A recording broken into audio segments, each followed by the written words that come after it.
Good morning student. आज हम शुरू करेंगे अपनी 9th और 11वीं क्लास का ज्योग्राफी का पहला चैप्टर, जिसका नाम है भारत आकार और स्थिति। ये चैप्टर 11वीं में भी है और 9वीं में भी है। भारत का नाम कैसे पड़ा?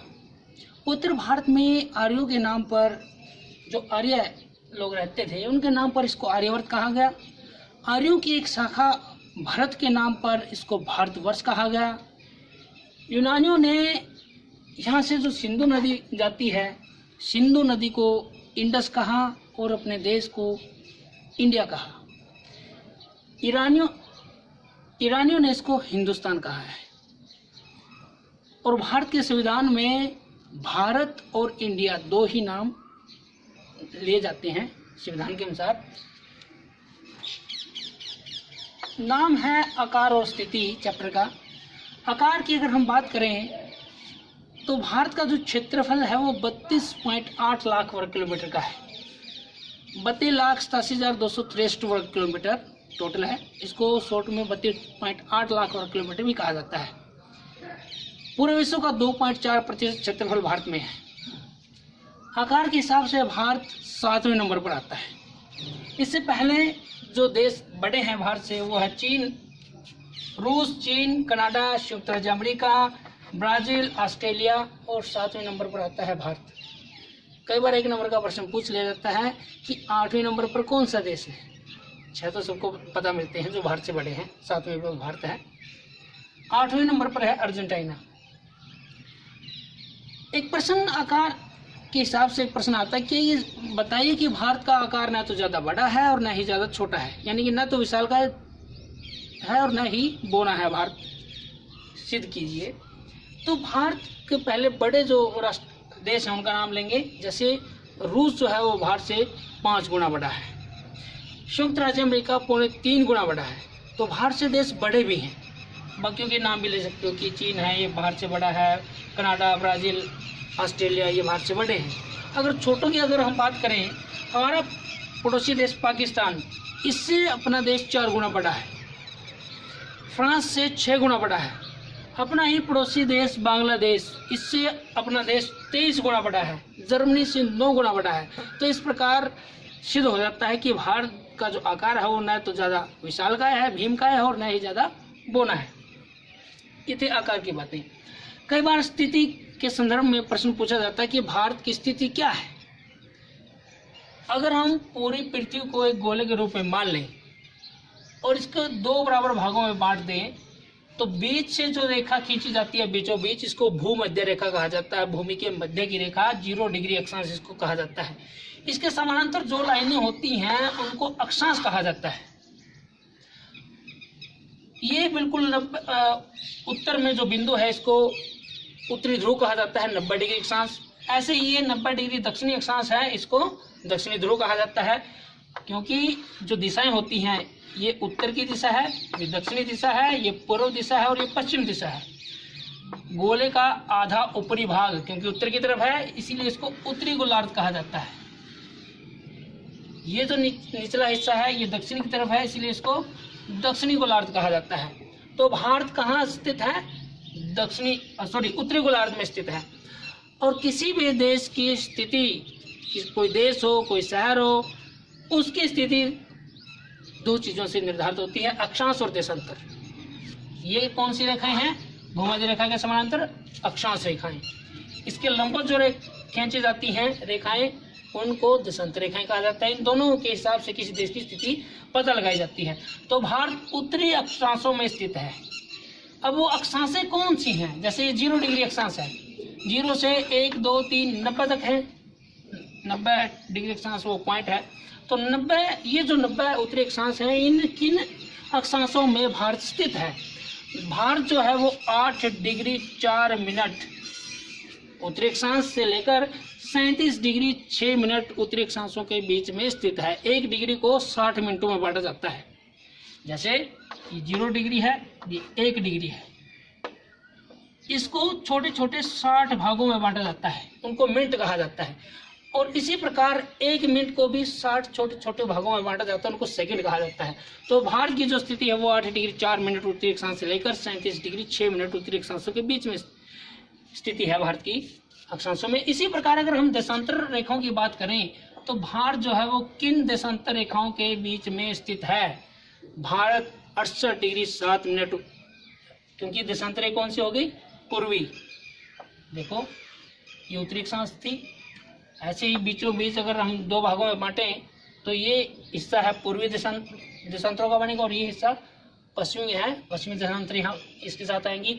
तो भारत जो है वो 68 डिग्री 7 मिनट पूर्वी देशांतर से लेकर 97 डिग्री, यहाँ बिल्कुल लास्ट का छोर है, 97 डिग्री 25 मिनट पूर्वी देशांतरों के बीच में स्थित है। ये स्थिति थी, लेकिन एक प्रश्न स्थिति पे पूछा जाता है कि भारत का जो अक्षांशीय और देशांतरीय विस्तार है, देखो 8 डिग्री, 8 में अगर हम 30 जोड़ें तो 38 बनेगा, तो यहाँ है 37 डिग्री अक्षांश।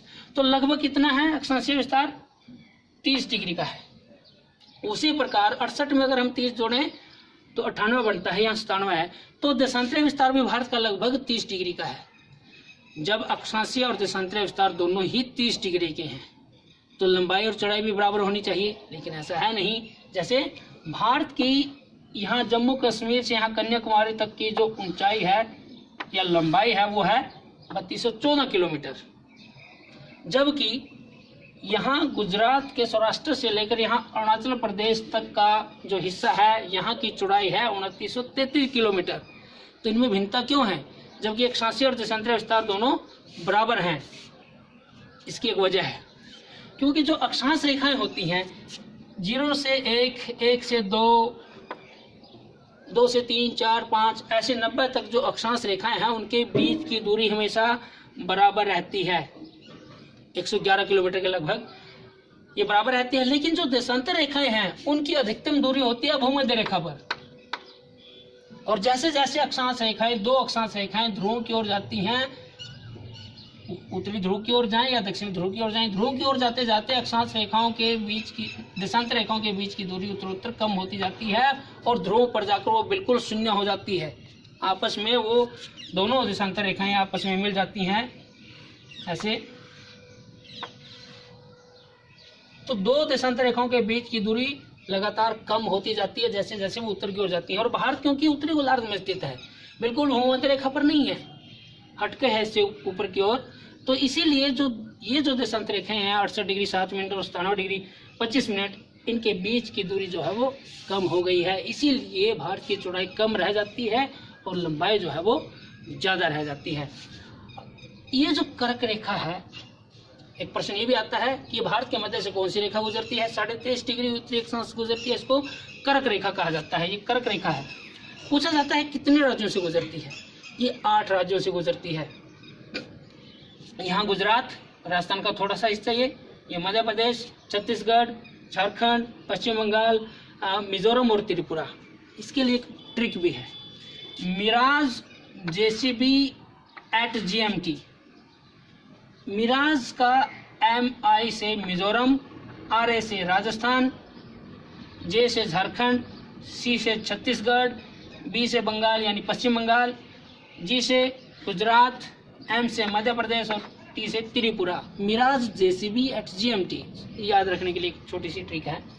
8 राज्यों से गुजरती है। कई बार ऑप्शन में जो प्रश्न आता है उसमें उड़ीसा दे दिया जाता है। कई बार लगता है कि उड़ीसा से भी गुजरती होगी, लेकिन उड़ीसा से नहीं गुजरती। एक प्रश्न आता है भारत की स्थिति के संबंध में। भारत का जो ये अक्षांशीय विस्तार है 30 डिग्री का है। लंबे अक्षांशीय विस्तार के भारत पर क्या प्रभाव पड़ते हैं? बड़ा इंपॉर्टेंट प्रश्न है और लगभग पूछा जाता है परीक्षाओं में। तो क्या प्रभाव पड़ते हैं? क्योंकि 23.5 डिग्री जो अक्षांश है ये भारत के मध्य से गुजरती है, कर्क रेखा, ये जो कर्क रेखा है, इस वजह से भारत में जलवायु 2 तरह की हो जाती है। 23.5 डिग्री के जो दक्षिण में है भारत, यहाँ उष्णकटिबंधीय जलवायु पाई जाती है और ऊपर वाले भाग में उपोष्णकटिबंधीय जलवायु पाई जाती है। जलवायु में भिन्नता हो गई। और जब जलवायु में भिन्नता आ जाती है तो किसी भी क्षेत्र की वनस्पति में भिन्नता आ जाती है। तो एक इसका प्रभाव है, लंबे ज़्यादा विस्तृत अक्षांशीय विस्तार का प्रभाव है। जलवायु में भिन्नता है, यहाँ की वनस्पति में भिन्नता है। जलवायु और वनस्पति में जब भिन्नता आ जाती है तो उस क्षेत्र की मिट्टियाँ भी तब्दील हो जाती हैं। क्योंकि हमने जब मिट्टी का हम बात कर रहे थे तो हमने बताया भी था कि जलवायु पर मिट्टी का बहुत ज़्यादा प्रभाव पड़ता है। दो अलग अलग क्षेत्रों में चाहे जनक सामग्री जिससे मिट्टी का निर्माण होता है वो अलग अलग ही प्रकार की क्यों ना हो, अगर जलवायु एक जैसी है तो मिट्टियाँ भी एक प्रकार की बनेंगी। अगर जलवायु भिन्न है अलग अलग क्षेत्रों की, चाहे वो हज़ारों किलोमीटर दूर हो, अगर जलवायु एक जैसी है, जनक सामग्री जिससे मिट्टी बनती है चाहे वो अलग प्रकार की भी क्यों ना हो, तो वहाँ पर मिट्टियाँ भी एक प्रकार की बनेंगी। तो जलवायु भिन्न है, भिन्न हो जाती है। जलवायु भिन्न है, वनस्पतियाँ भिन्न है, क्योंकि अलग अलग प्रकार की जलवायु में अलग अलग वनस्पतियाँ पाई जाती हैं। जहाँ तापमान ऊंचे रहते हैं वर्षा ज़्यादा होती है, सदाबहार वन पाई जाती हैं। जहाँ तापमान कम रहता है वर्षा नाम मात्र होती है, कंटीली झाड़ियाँ या मृसले प्रकार की जलवायु वनस्पति पाई जाएगी। तो मिट्टियाँ भी अलग प्रकार की होती हैं। इसी हिसाब से जब मिट्टियाँ भिन्न हो जाती हैं, वनस्पतियाँ भिन्न हो जाती हैं, जो स्थल रूप हैं वो भी जलवायु द्वारा प्रभावित होते हैं। क्योंकि जहाँ पर ज़्यादा पवनें चलती हैं, रेगिस्तानी इलाके हैं, वहाँ पर भालू के टीले पाए जाएंगे। जहाँ वर्षा ज़्यादा होती है वहाँ आवर्धन ज़्यादा होगा। ये सारी चीज़ें आपस में निर्भर करती हैं। और ये किसका परिणाम है सारा? भारत के लंबे अक्षांशीय विस्तार का परिणाम है। प्रश्न पूछा जाता है कि भारत के लंबे अक्षांशीय विस्तार के क्या परिणाम है, तो क्या परिणाम हो गए? भारत की जलवायु में भिन्नता है। दूसरा, भारत के जो प्राकृतिक वनस्पति है उसमें भिन्नता आ जाती है। तीसरा, भारत की मिट्टियों में भिन्नता आ जाती है, अलग अलग क्षेत्र में अलग अलग प्रकार की मिट्टियाँ हैं। और चौथा, भारत की जो स्थलाकृतियाँ हैं अलग अलग क्षेत्रों में वो भी लंबे अक्षांशीय विस्तार का परिणाम है। अगर मान लो इतना ही विस्तार होता भारत का, यहाँ पर ही स्थित होता, तो इसमें क्या जलवायु में भिन्नता आती, क्या मिट्टी में भिन्नता आती, थोड़े से एरिया में सीमित रह जाता तो सारा कुछ एक ही जैसा होता। आज के लिए हम करेंगे इतना ही। Thank you.